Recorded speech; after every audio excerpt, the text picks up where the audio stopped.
महाराष्ट्रातील, महाराष्ट्राबाहेरील आणि सर्व जगातील मराठी भाषक मंडळीचे मराठी भाषेला अभिजात भाषा म्हणजे क्लासिकल लँग्वेजचा दर्जा मिळाल्याबद्दल अतिशय मनापासून अभिनंदन करतो.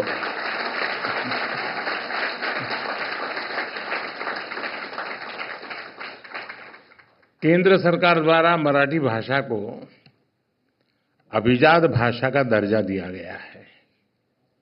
आज मराठी भाषा के इतिहास का स्वर्णिम अवसर है और मौर्य जी ने बहुत बढ़िया तरीके से इसको समेटअप किया.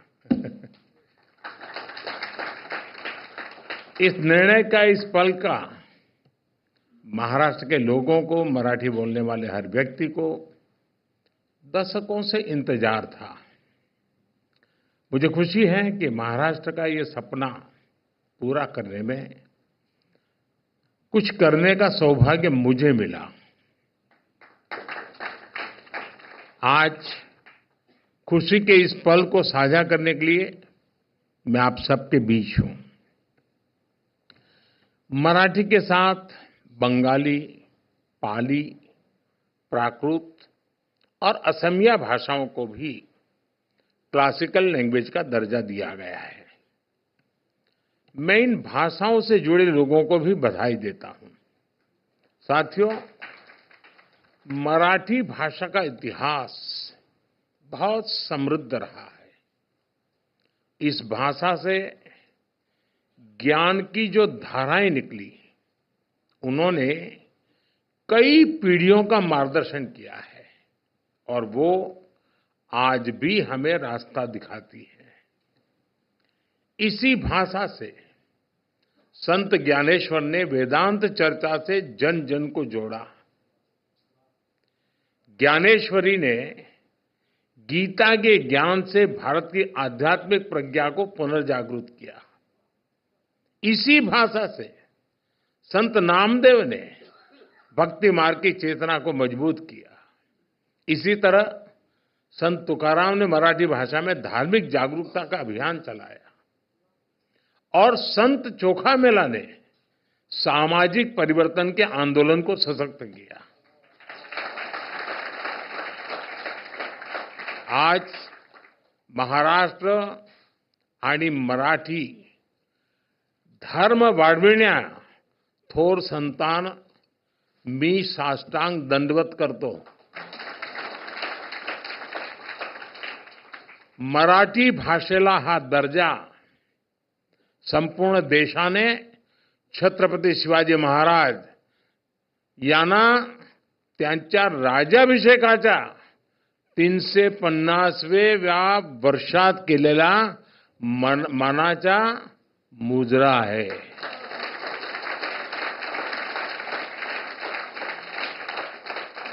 साथियों, भारत के स्वतंत्रता संग्राम का इतिहास मराठी भाषा के योगदान से समृद्ध होता है. महाराष्ट्र के कई क्रांतिकारी नेताओं और विचारकों ने लोगों को जागरूक और एकजुट करने के लिए मराठी भाषा को माध्यम बनाया. लोकमान्य तिलक ने मराठी समाचार पत्र केसरी के द्वारा विदेशी सत्ता की जड़ें हिला दी थी. मराठी में दिए गए अनेक भाषणों ने जन जन में स्वराज पाने की ललक जगा दी थी. मराठी भाषा ने न्याय और समानता की लड़ाई को आगे बढ़ाने में अहम योगदान दिया.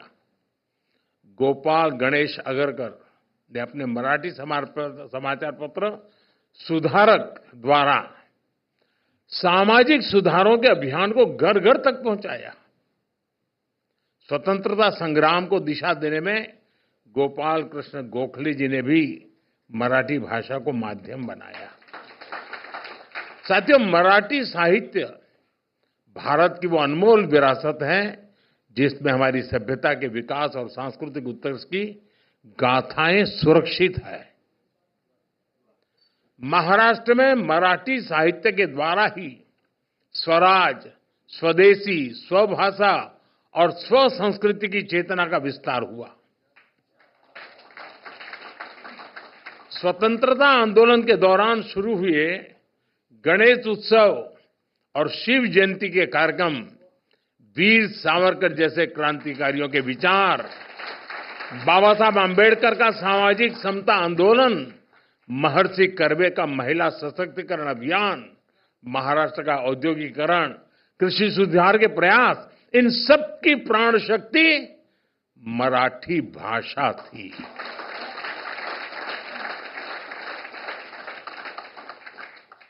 हमारे देश की सांस्कृतिक विविधता मराठी भाषा से जुड़कर और समृद्ध हो जाती है।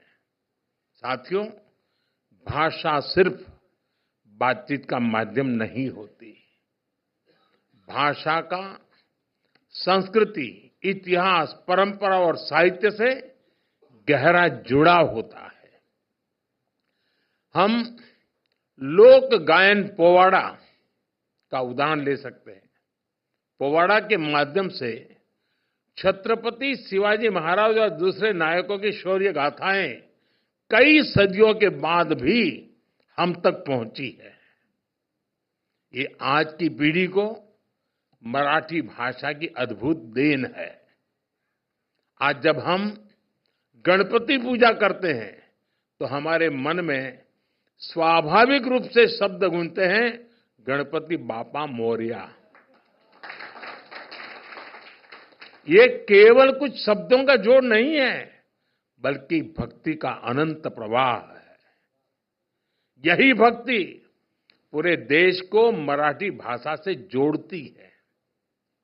इसी तरह श्री विट्ठल के अभंग को सुनने वाले भी स्वतः मराठी से जुड़ जाते हैं। साथियों, मराठी भाषा को यह गौरव दिलाने के लिए मराठी साहित्यकारों, लेखकों, कवियों और असंख्य मराठी प्रेमियों ने लंबा प्रयास किया है।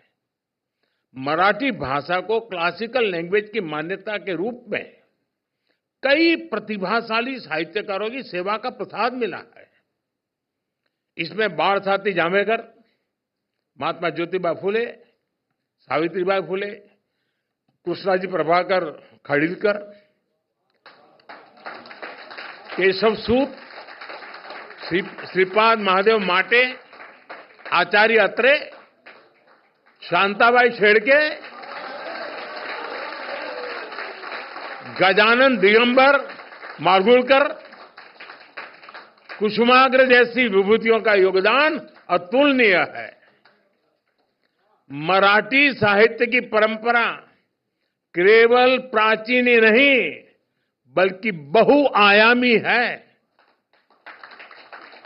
विनोबा भावे, श्रीपाद अमृत डांगे, दुर्गाबाई भागवत, बाबा आमटे, दलित साहित्यकार दया पवार, बाबा साहब पुरंदरे जैसी कई हस्तियों ने मराठी साहित्य में महत्वपूर्ण योगदान दिया है। मैं आज मराठी की सेवा करने वाले पुरुषोत्तम लक्ष्मण देशपांडे, पुला देशपांडे कहूं तो हम लोग समझते हैं,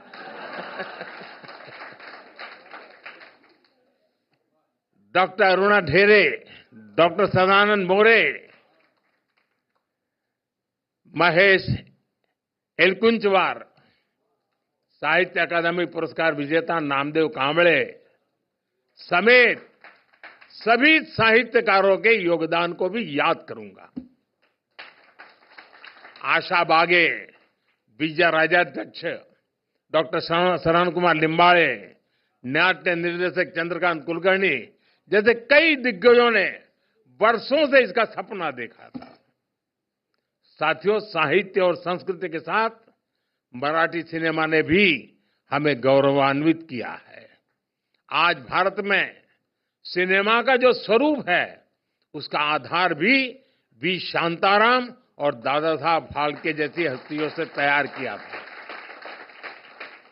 मराठी रंगमंच ने समाज के शोषित वंचित वर्ग की आवाज को बुलंद किया है। मराठी रंगभूमि के दिग्गज कलाकारों ने हर मंच पर अपनी प्रतिभा का लोहा मनवाया है। मराठी संगीत, लोक संगीत, लोक नृत्य की परंपराएं अपने साथ एक समृद्ध विरासत लेकर आगे बढ़ रही है। बाल गंधर्व डॉक्टर वसंतराव देशपांडे, भीमसेन जोशी, सुधीर फडके, मोगूबाई कुर्डीकर या फिर बाद के युग में लता दीदी, आशाताई, शंकर महादेवन, अनुराधा पौडवाल जी जैसे दिग्गज लोगों ने मराठी संगीत को एक अलग पहचान दी है। मराठी भाषा की सेवा करने वाले व्यक्तित्वों की संख्या इतनी विशाल है, मैं उनके बारे में बात करूं तो पूरी रात निकल जाएगी। साथियों, मेरा सौभाग्य रहा, यहां कुछ लोगों को संकोच हो रहा था कि मराठी बोले या हिंदी बोले। मेरा बीच में नाता टूट गया, वरना मेरा सौभाग्य था कि मुझे 2 या 3 किताबों का मराठी से मैं गुजराती करने का सौभाग्य मिला है।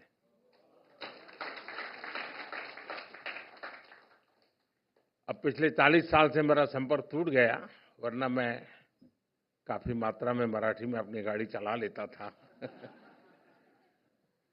लेकिन अभी भी मुझे कोई ज्यादा असुविधा नहीं होती है, और इसका कारण ये था कि मैं जब प्रारंभिक मेरा जीवन था तो मैं अहमदाबाद में एक जगन्नाथ जी मंदिर है, वहीं रहता था, और वहीं कैलिको मिल थे पास में ही, और कैलिको मिल में जो मजदूरों के क्वार्टर थे उसमें एक भिड़ेकर के परिवार महाराष्ट्र का रहता था, और उनको शुक्रवार को छुट्टी होती थी। स्टैगरिंग होता था उस समय, बिजली की तकलीफें रहती थी। मैं कोई पॉलिटिकल कमेंट नहीं कर रहा हूं, लेकिन वो दिन ऐसे ही थे। तो शुक्रवार को उनको छुट्टी होती थी, तो मैं शुक्रवार उनके घर मिलने जाता था। तो मुझे याद है कि उनके घर के पड़ोस में एक छोटी बच्ची थी, वो मेरे से मराठी बात करती थी। बस उसी ने मेरे गुरु बन करके मुझे मराठी सिखा दी। साथियों, मराठी को क्लासिकल लैंग्वेज का दर्जा मिलने से मराठी भाषा के अध्ययन को बढ़ावा मिलेगा, इसे रिसर्च और साहित्य संग्रह को बढ़ावा मिलेगा।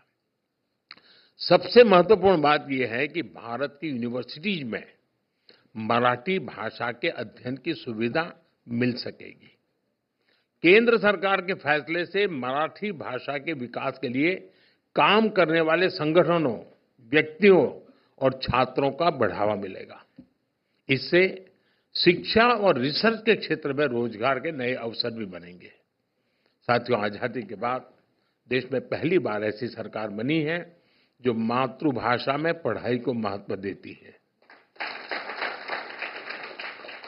मुझे याद है, मैं बहुत साल पहले एक बार अमेरिका गया, तो एक परिवार में मुझे रुकना था, और मुझे उस परिवार की एक आदत मेरे मन को छू गई।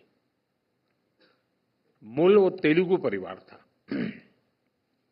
लेकिन उनके घर में नियम था, लाइफ तो अमेरिकन थी, जीवन तो वहीं का था, लेकिन नियम था कि कुछ भी हो जाए, शाम को खाना खाते समय टेबल पर परिवार के सब लोग साथ बैठेंगे।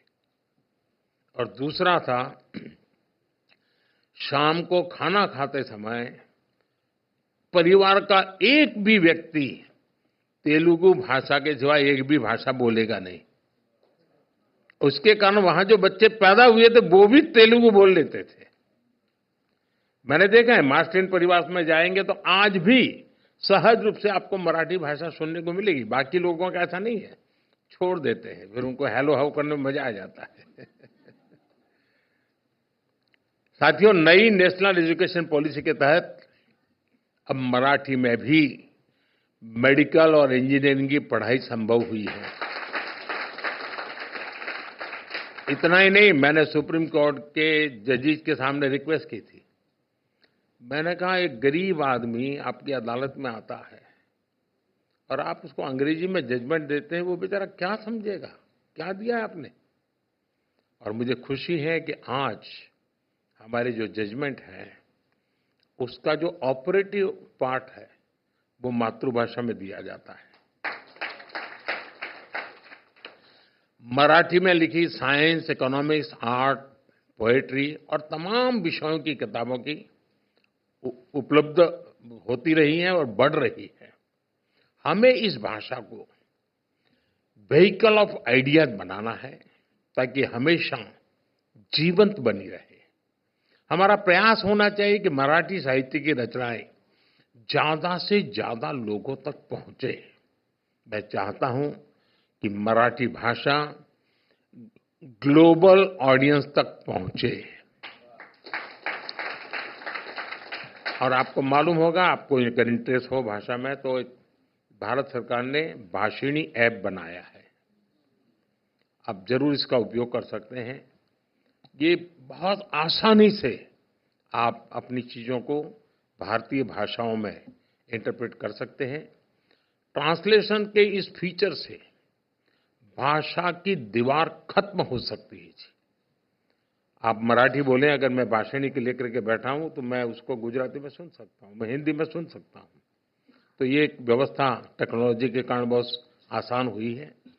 साथियों, आज हम इस ऐतिहासिक अवसर पर इसकी खुशी तो मना रहे हैं, ये मौका हमारे लिए एक बड़ी जिम्मेदारी भी लेकर आया है। मराठी बोलने वाले हर व्यक्ति का दायित्व है कि वो इस सुंदर भाषा को आगे बढ़ाने में योगदान दे। जिस तरह मराठी लोग सरल होते हैं, वैसे ही मराठी भाषा भी बहुत सरल होती है। इस भाषा से ज्यादा लोग जुड़े, इसका विस्तार हो, अगली पीढ़ी में इसे लेकर गर्व का बोध हो, इसके लिए हम सबको प्रयास करना चाहिए। आप सबने मेरा स्वागत सम्मान किया, मैं राज्य सरकार का आभारी हूं। ये कोइंसिडेंस था क्योंकि मेरा एक और कार्यक्रम था जहां यहां आना होता था, लेकिन अचानक यहाँ के साथियों ने मैं कह दिया कि 1 घंटा और दे दीजिए, और उसी में से ये कार्यक्रम बन गया। और आप लोग सभी गणमान्य लोग हैं जिनका जीवन इन बातों से जुड़ा हुआ है, उन सबका यहाँ उपस्थित होना ये अपने आप में मराठी भाषा का महात्म्य को उजागर करता है। मैं इसके लिए आप सबका बहुत आभारी हूँ। मैं एक बार फिर आप सभी को मराठी भाषा को शास्त्रीय दर्जा मिलने के लिए बहुत बहुत बधाई देता हूँ। महाराष्ट्रातील आणि जगातील सर्व मराठी जनांना खूप खूप शुभेच्छा देतो। धन्यवाद।